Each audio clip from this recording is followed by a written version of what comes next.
Dans le Nouveau Testament, le mot mystère exprime une action ou une dispensation de Dieu tenue secrète jusqu'à l'heure fixée ou jusqu'à le Saint-Esprit ait préparé l'homme en recevoir la communication.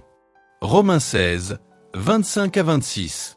À celui qui peut vous affermir selon mon évangile et la prédication de Jésus-Christ, conformément à la révélation du mystère caché pendant des siècles, mais manifesté maintenant par les écrits des prophètes, d'après l'ordre du Dieu éternel, et porté à la connaissance de toutes les nations, afin qu'elles obéissent à la foi.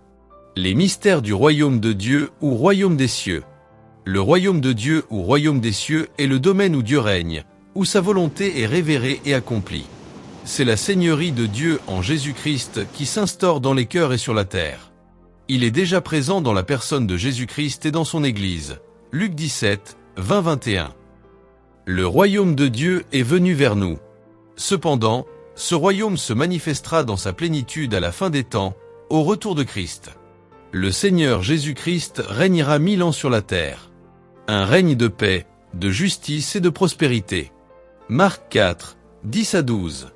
Lorsqu'il fut en particulier, ceux qui l'entouraient avec les 12 l'interrogèrent sur les paraboles.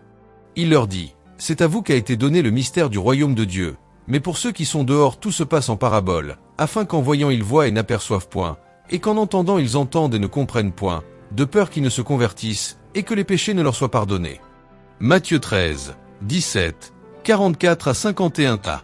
Je vous le dis en vérité, beaucoup de prophètes et de justes ont désiré voir ce que vous voyez, et ne l'ont pas vu, entendre ce que vous entendez, et ne l'ont pas entendu. Le royaume des cieux est encore semblable à un trésor caché dans un champ. L'homme qui l'a trouvé le cache, et, dans sa joie, il va vendre tout ce qu'il a, et achète ce champ. Le royaume des cieux est encore semblable à un marchand qui cherche de belles perles. Il a trouvé une perle de grand prix, et il est allé vendre tout ce qu'il avait, et l'a acheté. Le royaume des cieux est encore semblable à un filet jeté dans la mer et ramassant des poissons de toute espèce.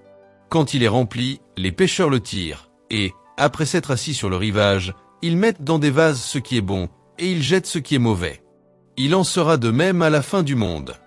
Les anges viendront séparer les méchants d'avec les justes, et ils les jetteront dans la fournaise ardente, où il y aura des pleurs et des grincements de dents. Avez-vous compris toutes ces choses?